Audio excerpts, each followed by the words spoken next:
Bonjour et bienvenue sur Franzine, le podcast des francophones de Suisse alémanique.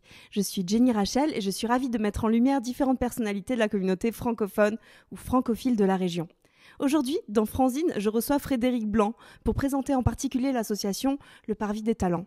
Alors Frédéric vit depuis 10 ans à Zurich et a eu plusieurs carrières. Il s'est investi dans plusieurs associations aussi et s'est spécialisé en reconversion professionnelle. Consultant sur les ressources humaines, le management, vous allez l'entendre, c'est précisément le projet du Parvis des Talents. Bonjour Frédéric. Bonjour. Alors merci beaucoup de m'avoir contacté puisque ça m'a permis de découvrir cette association. Ouais, c'était l'objectif en fait. On a été connus à une certaine époque et puis petit à petit les générations passent et les gens viennent et on a besoin de continuer à être connus, de parler et de faire parler de nous pour que l'association vive et que les gens puissent être nombreux, donc s'aider. En fait, l'objectif il est vraiment là.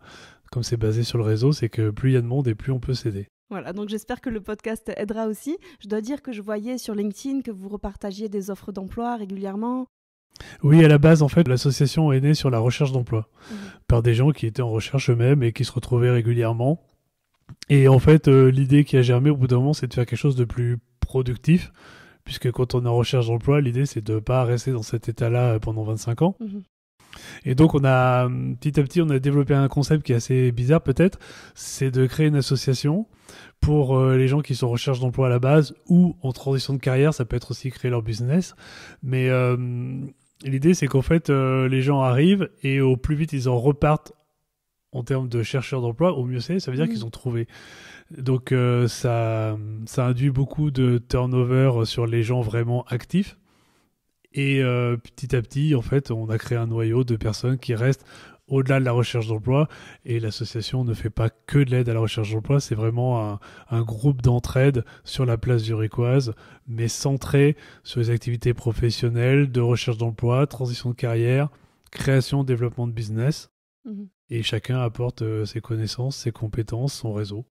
Ça a l'air tout intéressant. Simplement. Et comment vous vous rencontrez, vous vous organisez ?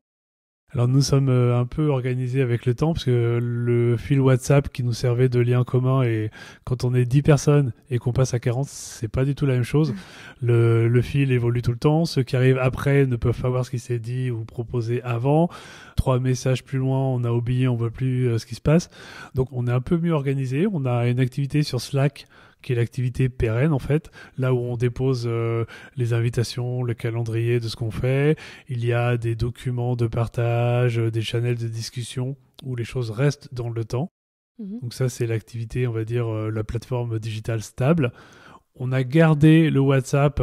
Le groupe WhatsApp, ça c'est l'animation au quotidien, les messages pour se retrouver, une indication, et aussi l'endroit où les gens posent des questions. Donc comme c'est un groupe qui devient un groupe d'amis, d'entraide générale avec le temps. Les gens qui ont des questions sur des problématiques d'assurance, de lien entre la France et la Suisse, de trouver les coordonnées de tels spécialistes, utilisent le groupe WhatsApp dans ce cas-là aussi.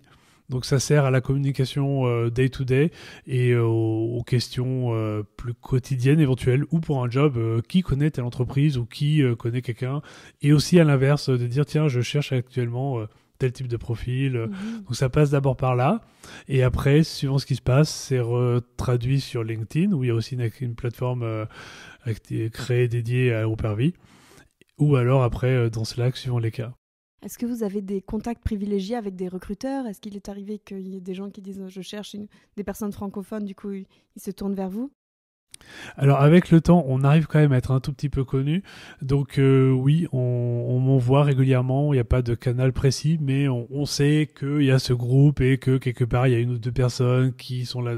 Donc on m'envoie des demandes. Ça arrive que je répercute. Et dans le cas de mes activités pro, je suis en contact bien évidemment avec des recruteurs, des gens comme ça.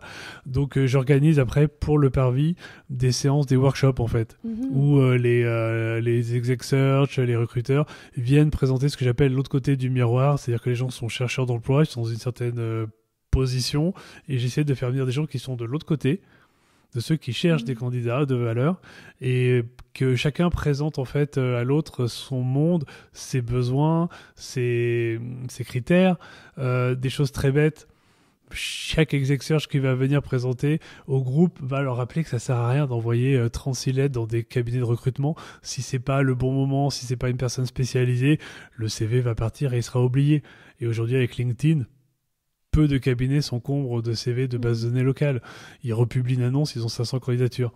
Donc, il faut arriver à avoir toutes ces informations, ce partage, pour être mieux préparé, être plus performant dans son métier de chercheur d'emploi, puisque c'est un métier à temps plein. Et l'idée, bien évidemment, c'est aussi au passage, si possible, de créer des liens entre les gens quand même, parce que dans l'assemblée, il y aura forcément quelqu'un dont la spécialité intéresse le recruteur ou des choses comme ça. Donc c'est quand même de créer aussi un peu de vie autour de ça. Donc régulièrement, j'essaye d'avoir des gens de cet environnement-là qui viennent faire des workshops. J'ai une talent acquisition qui devrait présenter quelque chose bientôt. Et aussi des gens, à l'inverse, pour sortir de cet environnement. L'idée, c'est pas d'être dans un milieu sclérosé où les gens se focalisent sur le fait de chercher un emploi et puis il n'y a que ça. Donc, on organise des workshops sur d'autres thématiques et là, les workshops sont ouverts à tout public et l'idée est presque inverse, c'est d'avoir un public divers et varié sur des thématiques de board member, blockchain, méthode agile et d'avoir comme ça des choses beaucoup plus transverses qui permettent d'étoffer le réseau. Et aussi tout simplement de ne pas passer son temps à se focaliser sur la recherche d'emploi, la création d'entreprise, mais d'ouvrir un peu son esprit à des choses qui sont intéressantes. Le public aussi fait que les gens sont quand même relativement sensibles à certains types de fonctions ou d'évolution de leur carrière. Et ceux qui sont dans une tranche d'âge 50-60 vont justement être sensibles à ces interventions sur le fait de devenir board member, de devenir consultant, des choses comme ça. Donc j'ai aussi fait intervenir un cabinet d'intérim management qui pioche régulièrement des candidats pour des missions dans les gens du Parvis des talents, pour ceux qui sont intéressés. Voilà, des choses comme ça. Donc il y a beaucoup de contenu. C'est au gré des saisons, c'est bénévole complètement, donc c'est au gré des saisons, de la bonne volonté des gens qui viennent faire les présentations pour le groupe, puisque je les paye pas. Avant un certain Covid, il fallait trouver des gens qui nous accueillaient généreusement dans leurs locaux pour pouvoir faire une jolie réunion. Donc voilà, il pouvait arriver d'enchaîner 4 workshops en 2 mois, comme ne pas en avoir pendant 4, c'est vraiment... Oui, je vois. Et justement, est-ce qu'il y a plus de demandeurs d'emploi maintenant avec la période Covid ? Eh bien, bizarrement, pas tant que ça. En tout cas, bravo la Suisse. En tout cas, visible du côté d'Hyper-UI, en fait. Sur mes activités pro, je vois clairement qu'il y a beaucoup plus de mouvements, en fait, dans les deux sens. Les entreprises restructurent, donc elles profitent de la Covid pour éventuellement faire des plans de licenciement, mais recrutent en parallèle, réorganisent. Il y a eu une vague assez sèche sur le management, pour tous ceux qui ont montré des grosses faiblesses sur le management, dès qu'il a fallu être manager à distance, gérer des situations de crise, des gens qui étaient en insécurité, et tous les gens, en fait, beaucoup de gens qui étaient là, plutôt par ancienneté, parce qu'ils étaient dans le métier depuis 20 ans, mais qui n'avaient pas forcément des compétences de management pur, ont posé des problèmes aux entreprises. Donc là-dessus, il y a eu un vrai changement et un peu de réorg. Sinon, aujourd'hui, on voit des grands mouvements, mais dans les deux sens. D'accord. Il y a les acteurs classiques, banques, assurances, qui recrutent beaucoup, mais qui aussi éventuellement font des plans de licenciement en parallèle. Donc c'est surtout du mouvement en fait. Mais aujourd'hui, dans le groupe, et c'est tant mieux, j'ai beaucoup de personnes qui sont en poste en fait, ou en création d'activité, et moins de périodes en recherche pure comparé à une certaine période en fait. C'est intéressant de dire qu'il y a beaucoup de mouvements dans ce monde du travail. En fait, c'est la nouvelle norme, que ce soit fluctuant, qu'on n'ait pas une carrière linéaire. Alors, c'est lié à deux choses. La Covid a clairement influencé certaines choses sur le monde du travail. C'est lié aussi à la Suisse. Le choc suisse pour beaucoup, c'est d'arriver dans un monde qui est comme aux US, où le matin, on peut dire à une personne... écoute, finalement, c'est fini entre nous. Et on n'est pas forcément préparé à ça, notamment quand on arrive à Zurich. Souvent, ce sont des étapes de carrière, de headquarter, de promotion, de responsabilités internationales aussi.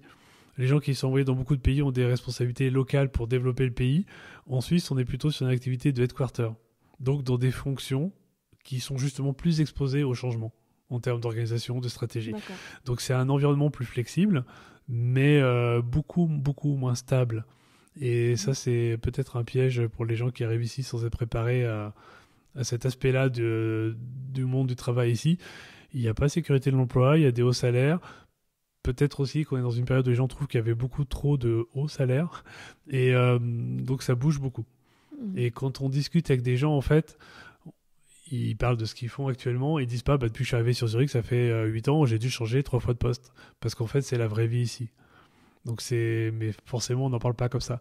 Donc, c'est quelque chose qu'on découvre dans nos activités, dans le groupe, et qu'il y a des choses sur lesquelles il faut se préparer, il faut s'habituer. C'est un monde où il n'y a pas une vraie sécurité de l'emploi. C'est un monde où il y a des très bons postes, des belles opportunités. C'est un monde où le marché de l'emploi est quand même très actif, malgré tout. Il est resté actif, alors que dans d'autres pays comme la France, ça l'était beaucoup moins au début de la Covid, par exemple. Mais actif, ça veut dire que c'est dans les deux sens, en fait. Est-ce qu'il y a certains critères qui sont des game changers pour un employeur, justement, qui voit, il voit ça sur un CV, ou il voit une attitude? Est-ce qu'il y a des choses ici qui créent des déclics? Il y a un débat classique sur le fait d'apprendre l'allemand. Oui, voilà, déjà. Donc, pour le coup, je pense que c'est, entre guillemets, un faux débat. Quand on ne parle pas bien allemand ici, c'est trop tard. Et même quand on parle bien allemand, éventuellement, on n'est quand même pas dans les réseaux locaux. Et on arrive souvent ici sur des postes internationaux. Donc en fait, on a deux concurrences. On est soit sur du local et on ne fera pas le poids face aux réseaux locaux qui se sont constitués ici avec cet esprit de village qui existe. Et pas beaucoup d'écoles, donc pas beaucoup de gens qui viennent de plein de coins, de plein d'écoles différentes au niveau suisse. Donc les gens se connaissent, il y a des réseaux qui se créent, qui sont forts. On peut apprendre l'allemand, on ne parlera quand même pas suisse-allemand, donc on sera toujours en décalage. L'allemand est important pour montrer qu'on veut s'intégrer, qu'on ne sera pas un poids dans l'équipe, qu'on ne sera pas celui qui dit toujours si c'est pas en anglais, traduisez-moi, sinon c'est quoi ce bordel. Donc c'est un vrai signe d'intégration, de volonté de vouloir s'installer ici. C'est un vrai signe positif sur un CV, sur une démarche. Après, je n'irai pas sur du marché local si je viens pas de cet environnement. Et je dis, moi je parle allemand et je comprends le suisse-allemand, je peux parler un peu suisse-allemand. Il y a quand même des barrières énormes. Donc c'est pas juste le fait de le parler qui est suffisant. On n'a juste pas fait partie de ces réseaux, on n'a pas fait l'armée suisse, enfin voilà. Donc il y a cet aspect-là. À l'inverse, on est dans un environnement international et donc quand on recherche un poste, on se retrouve en concurrence internationale. Et donc parler anglais est juste normal. Et là, éventuellement, effectivement, parler allemand va être un plus parce que quand même, dans les locaux, dans les équipes autour, il y aura beaucoup de germanophones. Donc c'est un vrai plus, mais on va se retrouver sur des critères de recrutement purement internationaux. Du coup, j'imagine que c'est pour ça que vous avez autant d'entrepreneurs ou d'entrepreneurs en herbe, des gens qui veulent lancer leur boîte. Il y a deux choses. Il y a toute une catégorie de gens qui arrivent et qui se retrouvent sur le marché de l'emploi ici après 50 ans. Le repositionnement est plus compliqué, il est différent. On a aussi une expérience qui fait qu'on n'a pas forcément envie de refaire certaines choses. Donc l'entrepreneuriat, le consulting, voire l'interim management sont des options séduisantes, tentantes, très intéressantes intellectuellement parlant, en termes d'activité. C'est un vrai métier et il faut se lancer dedans en connaissance de cause. Ce n'est pas si simple non plus, il faut arriver à se vendre ou trouver les canaux qui vont vendre, mais qui du coup prendront des plus grosses commissions. Enfin, il faut trouver, c'est un métier d'entrepreneur en fait, même le consulting ou l'interim management. Mais c'est quelque chose qui est très intéressant. Le pays est fait pour ça, clairement. En entreprise, on pourrait dire que l'État veut que l'argent tourne et soit utilisé. Et donc, il est très facile de créer des choses, de tenter. La seule contrainte que pose l'État, en gros, c'est qu'à la fin, si on gagne de l'argent, il faut dire combien on a gagné et qu'on paie sa part. Mais c'est très très simple. Donc c'est vrai que c'est facile, c'est intéressant. La Suisse veut aussi être une startup nation. Donc beaucoup de choses sont faites aussi pour aider là-dessus. Des incubateurs, au plan de financement, aux événements. Enfin, il y a énormément de choses dans ce domaine. Donc c'est vraiment un endroit qui est propice à l'entrepreneuriat, je dirais. Donc forcément, quand on a un certain état d'esprit, qu'on a vu des choses, qu'on a une certaine expérience, c'est quelque chose d'intéressant. Il faut se lancer dedans en connaissance de cause. Et le vrai piège, par contre, on ne peut pas vraiment se dire je vais créer une startup d'un côté, mais je vais quand même chercher un job de l'autre. Tous les gens qui ont réussi, ils ont fait un choix à un moment donné. D'accord. Ça, je n'en connais aucun qui ait fait ça en dilettante. La recherche d'emploi est un vrai job à temps plein, et la création d'activités autant, si ce n'est plus. Donc on peut Les pas. deux sont éprouvants d'ailleurs. Oui, voilà, les deux sont éprouvants. C'est un environnement où on passe son temps à avoir des espoirs et des déceptions. Et le jour où on n'a plus de déception, c'est qu'on est rentré dans la phase où le business se développe, ou alors on a retrouvé un job. Donc en fait, on n'a plus de déception à partir du moment où on est plus dans la phase recherche d'emploi. Tant qu'on est dans cette phase recherche d'emploi, c'est espoir, travail, déception, retravail, espoir, déception. Jusqu'au moment où on n'est plus chercheur d'emploi, en fait, on a trouvé. Et on quitte cette phase avec les déceptions. Mais c'est quelque chose qui est très dur, très lourd. C'est aussi à ça que sert le groupe, tout simplement, à partager, à se sentir moins seul, à avoir des petits conseils tout simples, mais qui aident à passer certains caps. Voilà ce que j'allais dire.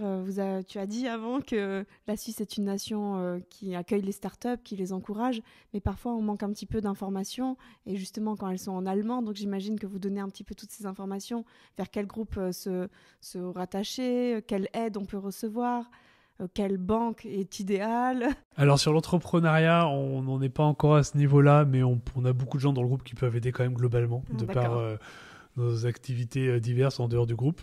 D'accord. À titre très personnel, j'ai mon activité au sein de la French Tech, entre autres, ou comme monteur de start-up, qui fait que oui, j'ai des informations pour les gens qui veulent se lancer. On a 2 ou 3 personnes très actives aussi, ou ceux qui ont créé leur activité, qui peuvent donner des aides. On a un réseau effectivement de gens qui sont là depuis longtemps, qui sont entrepreneurs. On a les personnes qui ont créé les jeudis francophones sur Zurich, qui sont partie intégrante du groupe, même Cécile qui est rentrée en France, mais qui reste active parmi nous. Et Jérôme qui est toujours là, donc qui lui est très actif. Il est au bureau. C'est vrai que j'ai oublié de présenter, mais en fait. Alors oui, justement, je posais la question. Je voulais savoir exactement combien il y avait de membres, enfin pas exactement, mais plus ou moins, ou combien de personnes sont déjà passées par le Parvis des Talents, et qui d'autre tient ce projet à part toi, Frédéric, qui est à l'origine de ça, quand ça a été créé. Alors, on va faire un peu d'historique, oui. Ça va expliquer l'aide qu'on apporte. En fait, historiquement, il y avait déjà des choses qui vivaient comme ça. Il y avait quelqu'un que je salue aussi, qui s'appelle Jean-Yves Rimaud, qui avait déjà fait ce genre de choses. Il était à l'époque en lien avec Frédéric Moignet, qui était dans cette position de recherche d'emploi. 2 ou 3 amis, et il y avait un groupe de 4-5 personnes que j'ai rejoint. Et c'est au bout d'un moment qu'avec ce groupe, on s'est dit, il faut commencer à faire quelque chose de plus productif, un peu plus utile. Et que petit à petit, ça s'est créé très vraiment juste par connaissance, bouche à oreille, jusqu'à ce qu'on devienne un groupe. Donc aujourd'hui, il y a dans le groupe WhatsApp 40 personnes, en membres actifs, vraiment enregistrés comme membres de l'association. Si on devait lancer une AG, il y a un peu moins de monde, parce qu'il y a des gens qui restent actifs dans le groupe, mais qui ont leur vie d'employés comme ça et qui peuvent plus vraiment être membres actifs.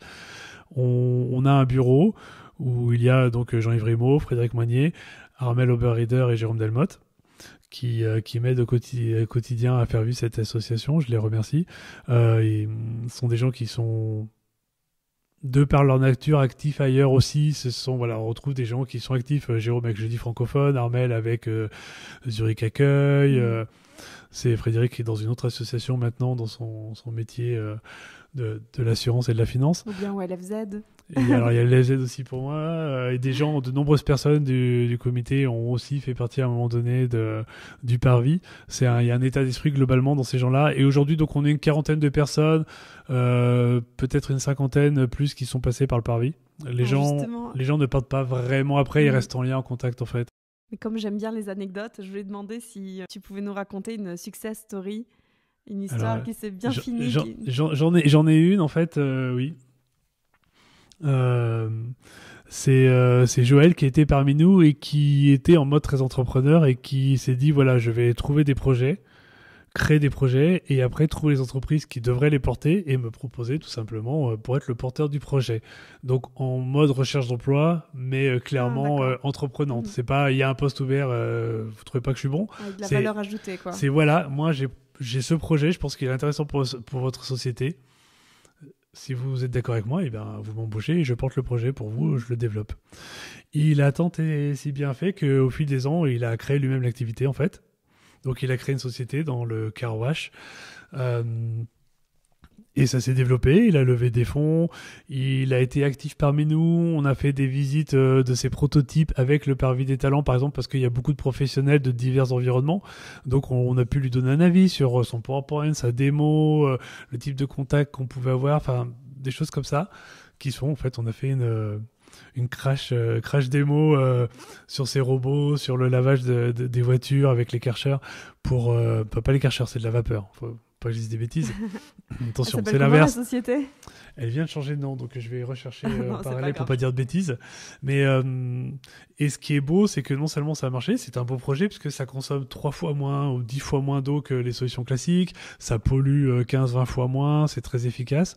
C'est basé sur des Karcher de vapeur, je sais pas si c'est le bon terme technique. Des choses qu'on peut faire à domicile là.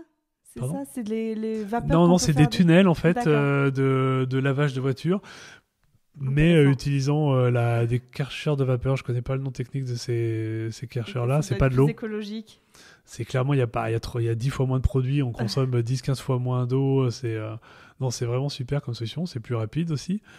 Et là c'est la créativité qui a payé, bon l'esprit de groupe, l'intelligence collective. Voilà, j'ai retrouvé le nom, donc c'était EcoSwatch et maintenant c'est devenu Preen, P-R-E-E-N. Ok, donc ça sonne green. Voilà, et du coup, avec clairement une volonté pour lui sur cet aspect-là d'ailleurs, de sustainabilité. Le success story, c'est que non seulement ça a marché pour lui, mais du coup, il a recruté des membres du Parvis des talents en fait, excellent. dans ses employés.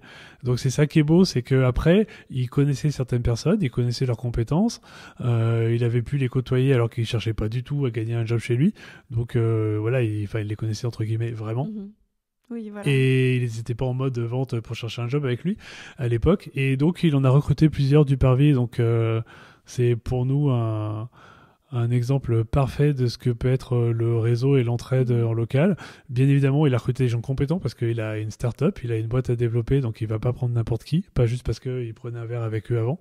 Mais il a pu rencontrer des gens, voir leurs compétences, voir comment ils se comportent globalement, et donc juger de l'adéquation avec l'esprit qu'il voulait lui avoir dans la société et ce qu'eux font et sont.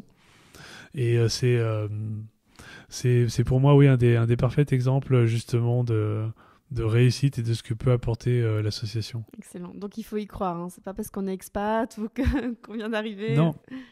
C'est comme tout. Je rencontre des gens qui arrivent d'Asie et qui 2 mois plus tard ont retrouvé un job. Et je connais aussi beaucoup de gens qui sont là depuis 8 ans et qui mettent 2 ans à trouver leur nouvelle position. Mm-hmm. Voilà. Il faut l'accepter. Rentrer en France n'est pas forcément la bonne solution. Rester est un pari aussi. Donc chaque choix est bon ou mauvais. Je connais des gens qui misaient sur leur réseau en France et qui ont trouvé un job en France, mais par LinkedIn, par annonce classique, standard, et rien à voir avec leur réseau français finalement. Je connais 2 personnes qui ont décidé clairement de partir et de rentrer et de plier bagages, mais je connais aussi beaucoup de personnes qui restent ici et qui cherchent sur place et qui trouvent de nouvelles options d'employés, de création d'entreprise, de reconversion ici. Après et qui le rêve américain, le rêve suisse. Oui, il y a un côté un peu comme ça ici. Enfin, c'est clairement un marché un peu à l'américaine. Alors moi, j'ai une question pratique. On fait un cas pratique, allez. Quelqu'un vient d'arriver à Zurich et n'a pas des diplômes reconnus en Suisse, parce que c'est souvent le cas.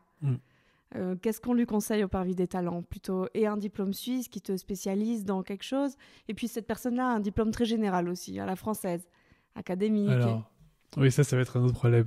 Effectivement. Ici, c'est beaucoup plus technique, pragmatique en général, comme étude. En fait, il y a une donnée essentielle. La recherche d'emploi. Je peux paraître intrusif quand j'aide des gens, mais c'est un marathon. Et il faut savoir comment on peut gérer son marathon. Est-ce qu'on a l'énergie pour? Et l'énergie pour, c'est notamment les finances. Qui fait vivre la famille? Dans combien de temps? Quel niveau d'argent doit rentrer pour faire vivre le foyer? Quel âge on a? Depuis combien de temps on cherche? Combien de temps on peut se permettre de passer avant de retrouver? Donc ça arrive des gens qui se disent là je vais faire ça. J'ai accompagné quelqu'un il n'y a pas longtemps dans le cadre professionnel qui a fait une pause de 6 mois dans sa recherche, qui a fait des formations, des certifications. Et ça a aidé? Oui, elle a trouvé dans son job.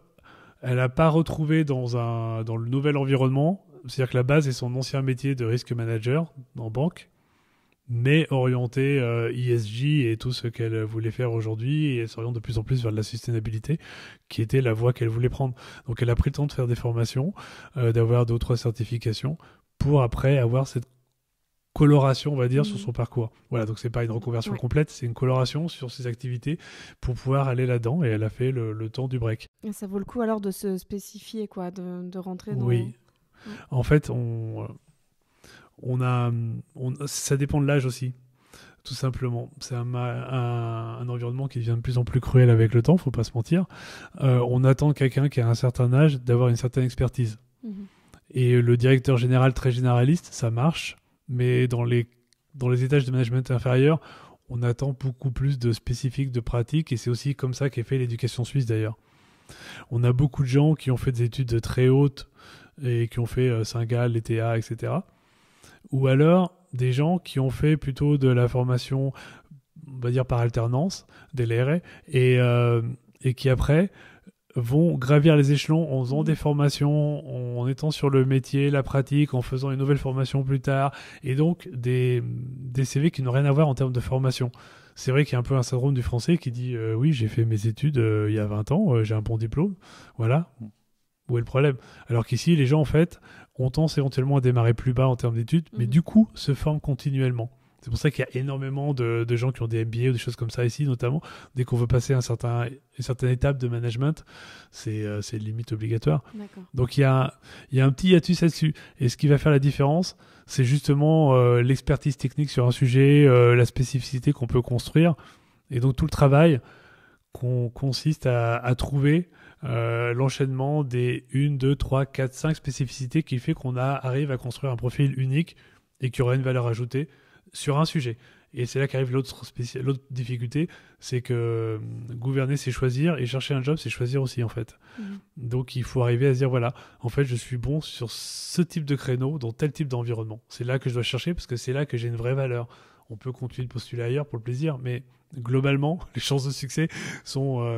les proportions sont inversées, c'est 90-10. Réduire le scope dans ses recherches et dire, voilà, je suis votre solution pour tel domaine. Exactement. Seulement, alors qu'on est capable de faire plus de choses. Oui, mais ça se vérifiera après, une fois qu'on sera en entreprise de nouveau. En fait, l'idée, c'est qu'il faut trouver le moyen de re-rentrer dans l'entreprise, et après, les compétences générales permettront d'évoluer. Mais il faut re-rentrer. Ce sera reconnu, quoi. Oui, clairement. Et les Français, à ma connaissance, n'ont aucun problème de reconnaissance en termes de profil, de compétences, etc. Il est même, je trouve, plus sympa d'être un Français sur Zurich que d'être un Français à Genève. Ah oui, forcément. De la même manière qu'il est certainement plus sympa d'être un Allemand à Genève que d'être un Allemand à Zurich, mais il n'y a pas de problème de compétences ou des choses comme ça. On sait qu'on a des bonnes écoles, qu'on a des bons managers, qu'il y a des gens compétents. Donc après, juste, on se retrouve en compétition internationale. Donc avec des gens qui, eux aussi, ont fait plein de métiers, qui ont vu plusieurs pays, qui, eux aussi, parlent anglais et ont eu des jobs internationaux. Donc c'est là que la concurrence se situe, en fait. D'accord, donc il ne faut pas le prendre trop personnellement. Ah non, pas du tout. Non, mais en fait, il y a 3 étapes dans une recherche d'emploi. En dehors de tout ce qui va être préparation, recherche réseau. La première, ça va être vraiment centré sur le fait que les éléments qu'on montre font passer à l'étape de l'entretien. Donc ça, c'est le CV, le réseau, la manière dont on va se positionner. Une fois qu'en entretien, on fait la différence. En gros, le recruteur va vérifier si c'était pas des racontards et des mensonges ce qu'on lui a proposé avant.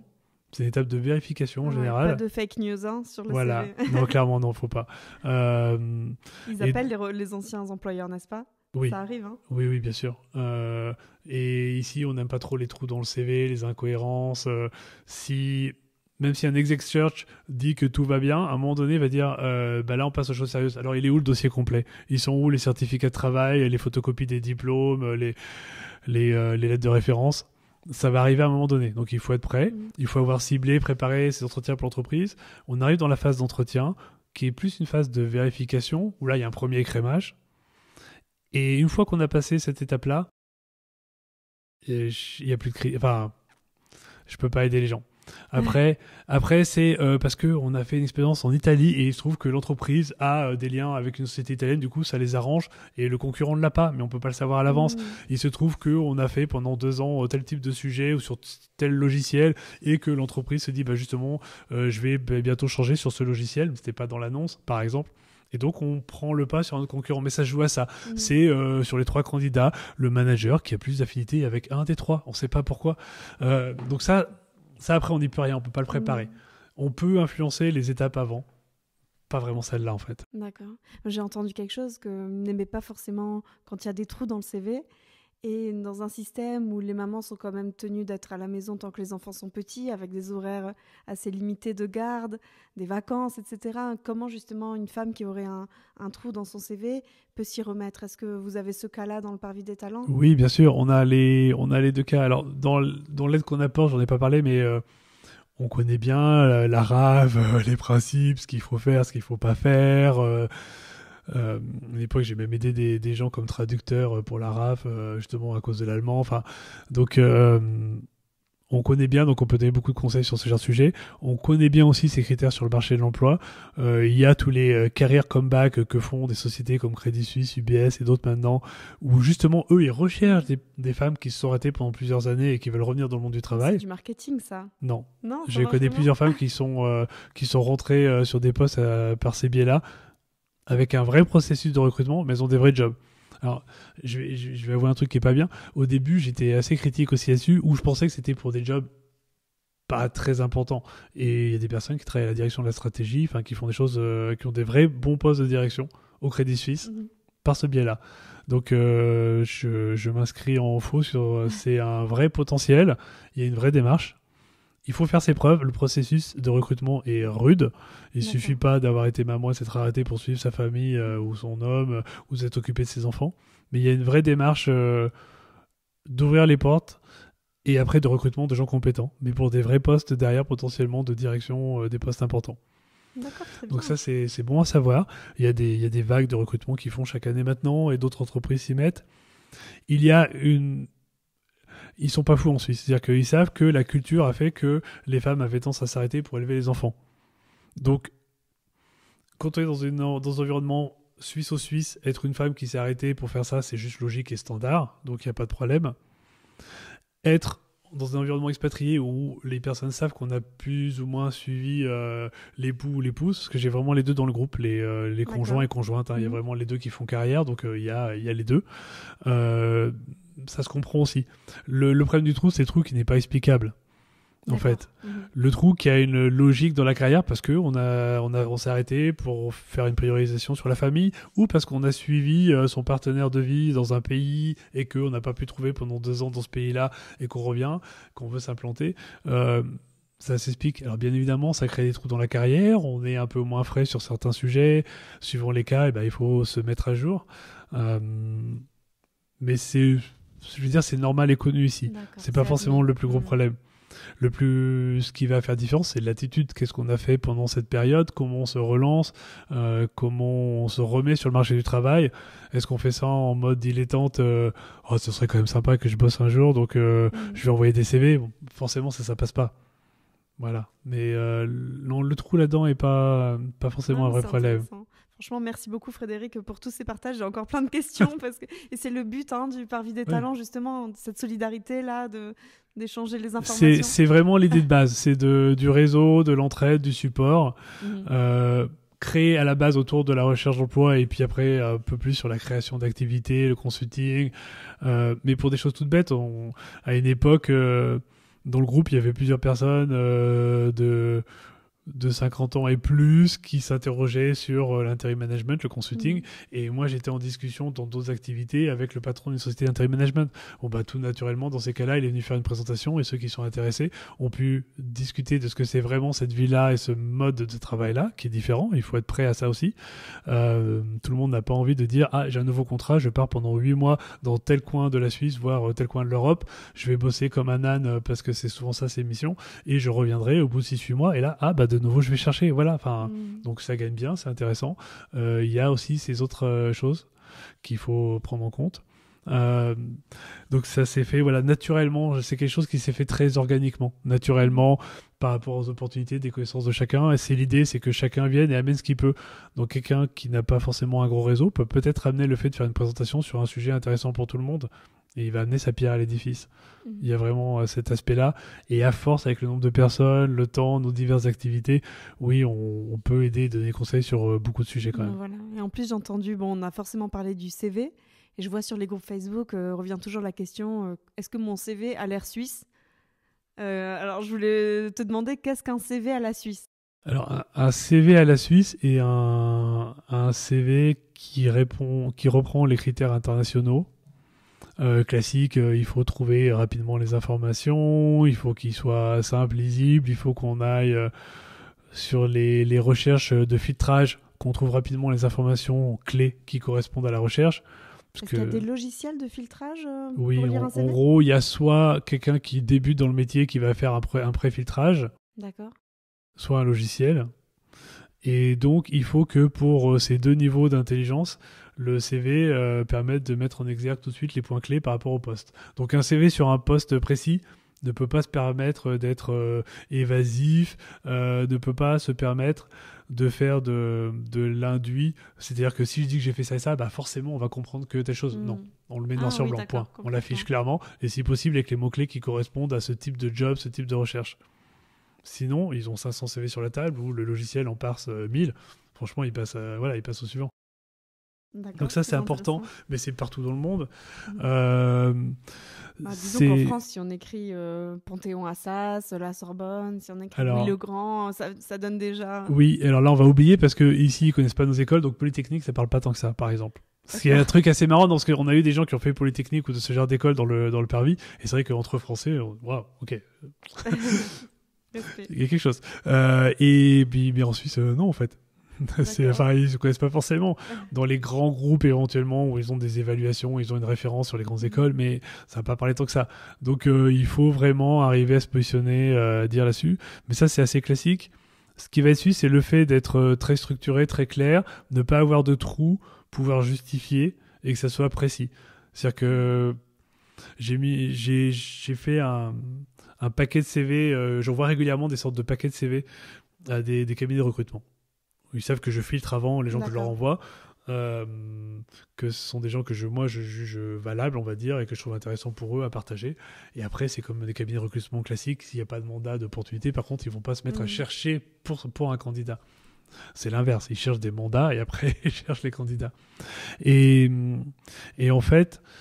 Ils m'ont fait refaire des choses sur 2 ou 3 personnes parce qu'il n'y avait pas la photo, parce que l'adressage n'était pas assez précis. Alors il n'y a pas besoin de mettre son numéro de rue en fait, parce qu'on ne va pas venir vous envoyer un colis ici, mais il faut mettre dans Zurich quel coin Zurich, parce que ça peut impliquer 1 heure ou 2 heures de transport suivant quel coin Zurich on est.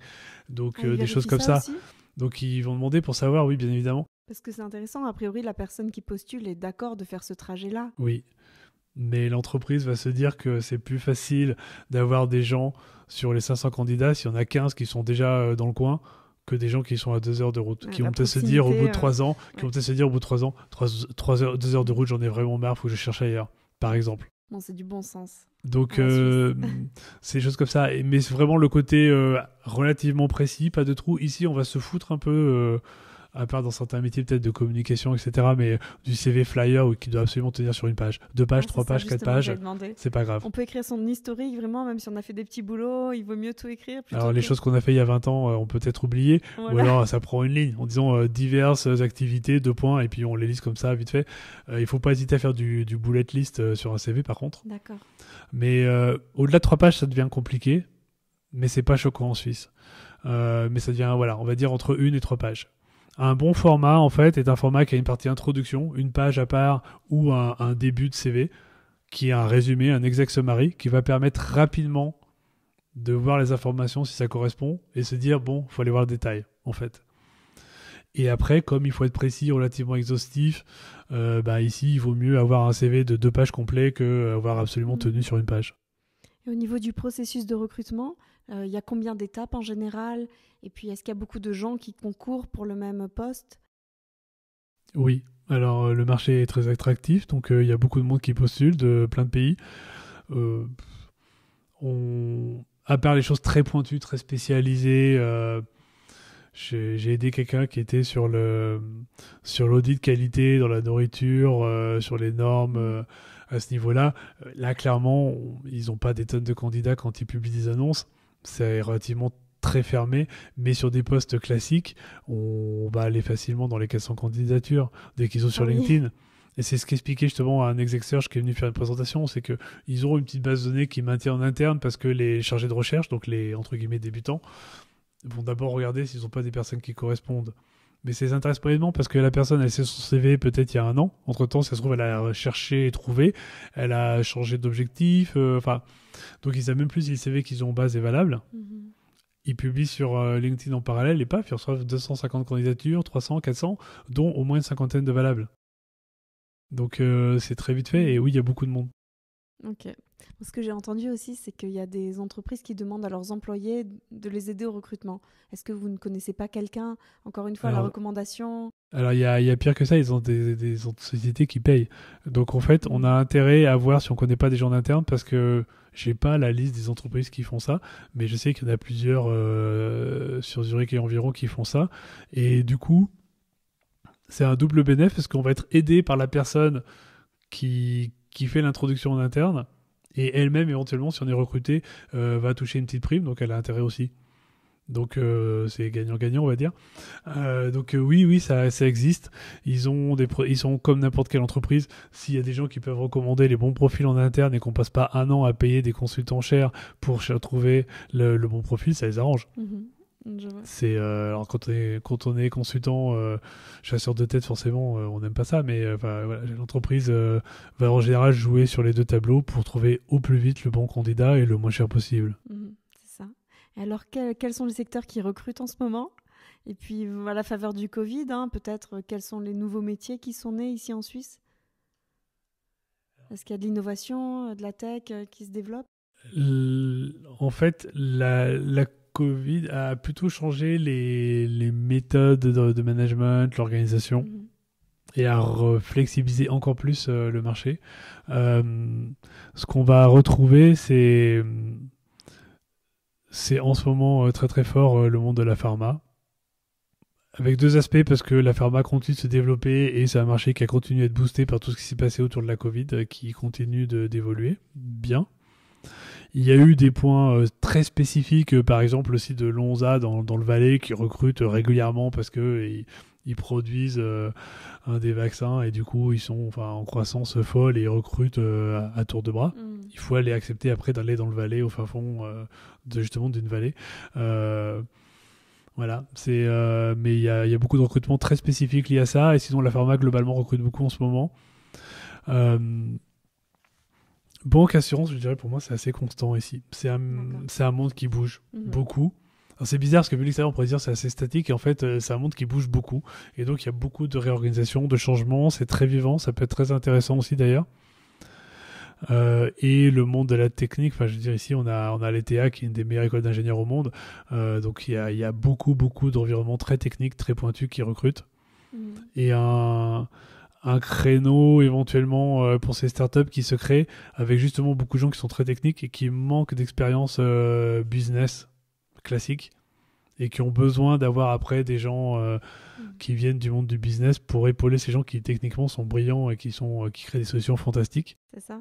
Mais qui ont besoin après de l'autre aspect qu'apportent justement les expatriés français qui ont une carrière internationale dans le monde du business par exemple. Donc il y a ça qui bouge beaucoup. Et après sinon il faut être informaticien. Enfin si on a entre 20 et 45 ans et qu'on est informaticien, j'ai discuté avec beaucoup de personnes qui ont du mal à recruter et que j'arrive pas trop à aider, même si là actuellement j'ai un ou deux CV d'informaticiens compétents s'il y en a qui cherchent à recruter. Mais sinon globalement d'ailleurs, on n'a pas vraiment d'informaticien dans le Paris, à part une personne, mais qui est en poste. Voilà, si vous cherchez à vous reconvertir, peut-être, vous pouvez faire des études d'informaticien. À l'informatique, c'est hallucinant. Enfin, je rencontre beaucoup de gens qui me disent qu'ils ont du mal à recruter et qui ont dû faire des plans de licenciement sur des employés qui jugeaient très, très, très mauvais, mais vraiment, d'incompétences notoires dans l'entreprise, mais qui, en 15 jours à peine, avaient retrouvé, quoi, sans problème. En ce moment, il y a une vraie pénurie sur ces profils, par contre. Si on est ingénieur en informatique ici, enfin, alors là, ça se compte en semaines, quoi. Génial. Ah ouais, ça c'est... Il fallait faire les bonnes études. Voilà, Ou exactement. se reconvertir. Moi, j'espère que ça dure. Alors, pour moi, il y a deux visions du marché suisse et de la technologie en Suisse. Et tu vas me dire si tu valides ou pas. J'ai lu un article hier disant que en Suisse, justement, il y a beaucoup d'innovations, d'avancées, d'idées, mais qu'en fait, la Suisse étant un marché tellement petit, on met le start d'une idée ici, elle finit par se développer aux États-Unis ou même en Chine ou dans d'autres pays. Et justement, c'était un ministre qui disait on a besoin des autres pays, on a besoin de cette solidarité, on ne peut pas être trop insulaire. Et il y a l'autre côté qui dit aussi bon, on attend de voir ce qui se passe dans les autres pays, ce qui prend, ce qui fonctionne, les applications qui marchent. Par exemple, pour les drives, qu'on n'a pas encore ici, on attend de voir encore comment ça se met en place. Et peut-être 10 ans, 15 ans, 20 ans après, on va le faire aussi. Donc il y a ces deux rythmes, oui. l'effréné et le lent qui se... Alors on a souvent l'habitude de comparer la Suisse aux US, c'est beaucoup de choses qui sont similaires en fait. C'est un peu l'Amérique au sein de l'Europe. C'est un mélange très intéressant. Enfin, il y a les bons et les mauvais côtés, mais c'est quelque chose qui est très intéressant. Il y a vraiment ce mélange des deux attitudes. Je pourrais peut-être parfois aussi les comparer au Japon avec ce mélange d'innovation, de technologie fort et en même temps de côté culturel, ancrage historique et conservatisme très fort aussi. C'est un mélange que j'ai beaucoup vu au Japon, enfin, qui saute aux yeux au Japon. Ouais, c'est une bonne comparaison. Et je trouve qu'ici, il y a aussi cet aspect-là, en fait. C'est assez marrant. On a mais vraiment parmi les meilleures écoles d'ingénieurs, des programmes, enfin, ils font des trucs qui partent dans l'espace, sur Mars, ils sont à la pointe de la technologie sur plein de sujets, vraiment. C'est hyper performant. Il y a toute une vie de start-up, de développement de technologie ici, c'est un bonheur pour ceux qui aiment ça. Il y a à l'inverse un vrai conservatisme aussi lié à la culture suisse, voilà, prudence, pragmatisme. Donc les deux aspects s'affrontent. Le problème en fait c'est que le marché suisse, en gros on est sur 10 millions de personnes, avec quelques grandes villes en plus, et sinon c'est globalement de la rurale ou montagnard. Donc si on se développe bien au niveau de la Suisse, on a un énorme avantage, c'est qu'on a une petite Europe au sein de la Suisse, et on peut comprendre tout de suite, en étant déjà suisse, les problématiques de langues, de cultures différentes, pour se développer. Par atavisme, les gens qui se développent sur Zurich ont tendance à s'étendre plutôt en Allemagne et en Autriche que de s'étendre dans le Tessa en fait, ou en France, clairement, et inversement pour les Genevois. Mais après, oui, il y a un problème de taille de marché. Donc pas forcément de capacité d'investisseurs, etc., mais tout simplement de potentiel marché. On est sur un marché qui est inférieur à la région parisienne. Donc, si on regarde les dizaines de millions de personnes qui sont en Allemagne ou en France, comparé à un pays qui tout entier fait une dizaine de millions, forcément, à un moment donné, quand on veut se développer, le potentiel de croissance va aller se chercher ailleurs. Et là, clairement, les gens sur Zurich ont plutôt tendance à aller se développer parce qu'il y a la simplicité de la langue et pseudo-simplicité de la culture avec l'Allemagne et l'Autriche. Oui, ils travaillent pareil quand même, hein. Ils vont droit au but, ils se plaignent pas trop. Alors les Suisses et les Autrichiens sont d'accord pour dire qu'ils se ressemblent plus qu'aux Allemands. Que les Allemands, bien sûr. Et après les Allemands, c'est comme partout, il y a des problèmes de région, des problématiques, mais à l'époque où j'ai intégré la filiale suisse que je dirigeais dans la zone d'art, j'ai pu constater que c'est pas si simple. Et il y a une vraie différence de culture sur la manière de processer. C'est très carré dans les deux cas, mais pas de la même manière en fait. Donc c'est assez marrant. Donc il y a quand même des étapes culturelles aussi. Mais oui, je suis assez d'accord. En fait, quand on veut vraiment se développer, au bout d'un moment, en termes de potentiel marché, voilà, on passe de marché de 10 millions dans un pays à 60, 70 millions d'un côté, 80 de l'autre. Enfin, donc c'est forcément exponentiel et il faut passer par là. Et quand on est sur un environnement très technologique avec des velléités de développement international, forcément la Chine et les US sont séduisants. Enfin, c'est-à-dire que des programmes d'incubateurs ici, d'accompagnement, ils font des tournées dans la Silicon Valley, ils font pas des tournées dans la Paris Valley. Ça, c'est sûr. Même s'il y a des choses qui se développent en France qui sont super, enfin la station F, etc. Il y a un vrai développement. Mais clairement, ici, si on parle de programmes d'accompagnement, ouais, il y a vraiment des choses très, très sympas que je vois par le biais de la French Tech, mais globalement, les tournées ici elles sont organisées dans la Silicon Valley. Et en même temps, si on parle au niveau mondial et qu'on parle de développement sur la techno, on pense Silicon Valley. C'est vrai qu'on se dit pas, je vais aller. Enfin, il y a des choses très techniques qu'on peut connaître à Toulouse, dans l'aéronautique, dans l'Internet of Things. Il y a des choses qui se développent, par exemple. Mais enfin, faut quand même être pointu pour savoir qu'il y a ces choses-là qui se développent là-bas. Donc, oui. Par simplicité, par potentiel, les gens ici après, les incubateurs, les programmes d'accompagnement startup vont proposer ce genre de tournée des popotes où une fois par an ils emmènent des sociétés dans la Silicon Valley à des grandes expos aux US. Ils vont aller en Chine aussi forcément puisque les gens en Chine investissent. Donc il y a cette chose-là. C'est comme tout, c'est-à-dire que quand on débute une activité, se développer au niveau suisse déjà, pour une étape, c'est quand même déjà bien. Puis après, un jour, on se dit, bon, ça devient un peu étroit et on veut aller plus loin. Voilà, Et puis les attitudes de consommateurs sont aussi différentes. Mais en tout cas, voilà, c'est pas que les montres et le chocolat. Non, clairement. Non, la technologie pointue en Suisse, c'est une réalité. C'est clair. C'est fou. Bon, si on veut vous rejoindre au Parvis des Talents pour continuer la conversation, Alors, l'adresse email... Je vais la mettre dans la bio du podcast. Il faudra la mettre parce que je l'ai pas par cœur et on a recréé quelque chose d'info. Sinon, sur LinkedIn, il y a une page Parvis des Talents. Si on fait une requête, ça va m'arriver normalement puisque je gère la page LinkedIn.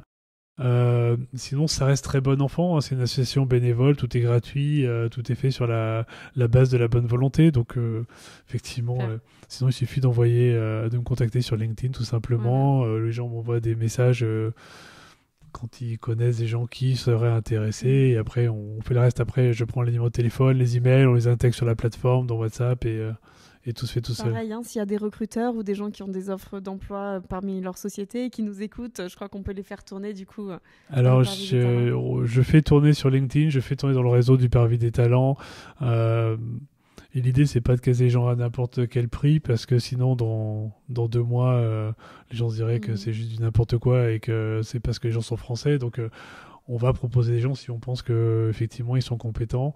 Mais oui, si on peut aider des gens en recherche d'emploi ou des recruteurs, c'est vraiment l'esprit, c'est l'entraide à la base. Le message est passé. Frédéric, j'ai aussi annoncé en introduction que tu as d'autres activités. Donc, est-ce que tu peux les présenter quand même? Je sais que tu n'étais pas parti pour ça, mais... Oui, non, l'objectif, c'est vraiment de parler du Parvis des Talents et de l'activité autour de la recherche d'emploi, et du support qu'on apporte, et de partager un peu de connaissances de ce monde-là.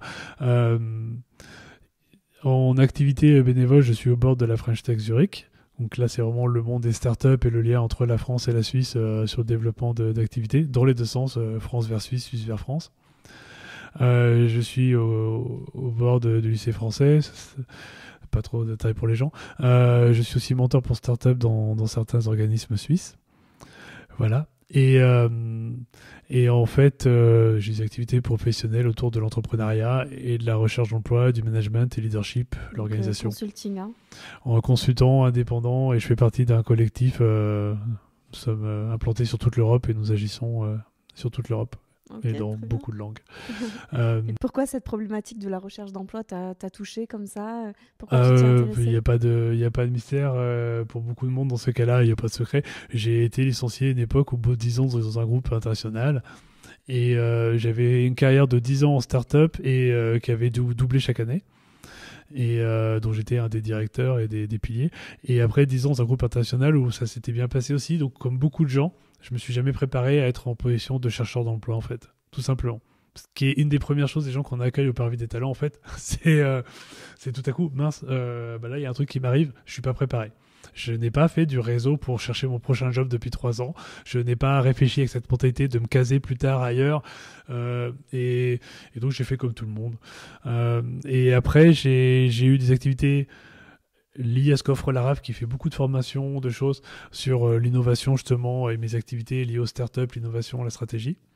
Et en parallèle, j'ai rejoint ce groupe, j'ai fait des suivis d'outplacement, et c'est petit à petit, en fait, au fil des ans, à force de faire des choses autour de la recherche d'emploi, d'aider des gens de manière de plus en plus structurée, de plus en plus pro, qu'un jour, en parallèle, dans un autre environnement, pour pas mélanger les deux, j'ai aidé des gens, et que petit à petit, je me suis dit que c'était une activité passionnante, parce que c'est comme un peu tout ce que je fais, c'est de l'aventure humaine en fait. Quand on construit une structure, quand on réorganise des choses, quand on fait du conseil au management ou au leadership, ou qu'on est sur la recherche d'emploi, c'est de l'humain, c'est de l'aventure humaine. Ça rejoint le sens qu'on veut donner aux choses. Voilà, et du coup, c'est un peu ce qui s'est fait dans ma vie, c'est que petit à petit, à force, il y a des sujets où on s'est dit avec ma femme, ben voilà, en fait, je fais ça. Donc, à la rigueur, autant essayer d'en vivre parce que de toute façon, je fais ça tout le temps.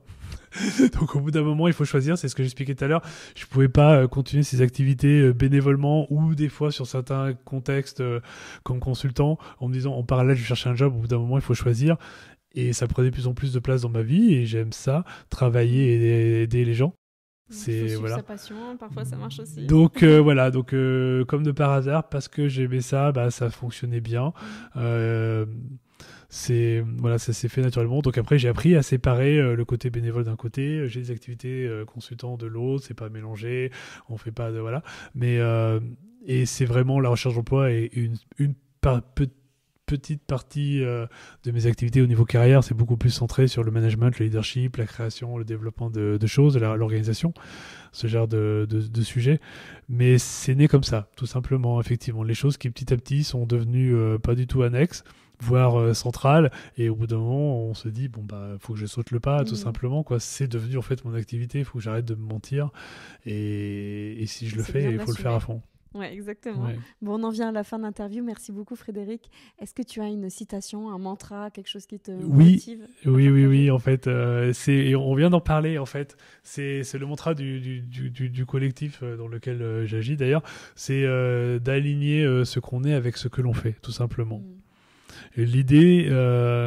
C'est dans la recherche d'emploi, comme dans beaucoup de choses qu'on fait, c'est un collectif aussi où on impose, entre guillemets, sur nos chartes, d'avoir des activités bénévoles, d'aider les gens comme ça, en plus des activités pro. Ça fait partie des prérequis, entre guillemets. Et ça, c'est bien sur le CV d'ailleurs en Suisse, hein ? Oui, ça peut être bien aussi. Il faut être actif quelque part. La Suisse aime les choses qui bougent, les gens qui sont actifs. Mais voilà.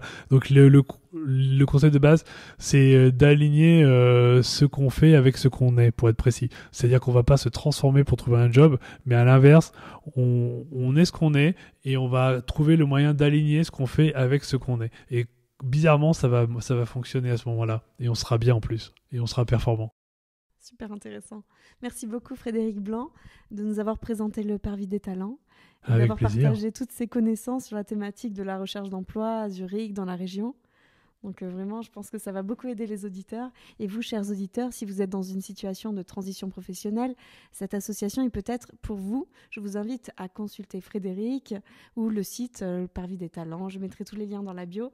Merci de vos écoutes, de vos soutiens par message toujours, de vos likes, étoiles sur le podcast. Ça permet aussi à Franzine de gagner en visibilité, de toucher plus de personnes intéressées par l'actualité de la Suisse alémanique en français. Portez-vous bien et à bientôt. Au revoir. Au revoir.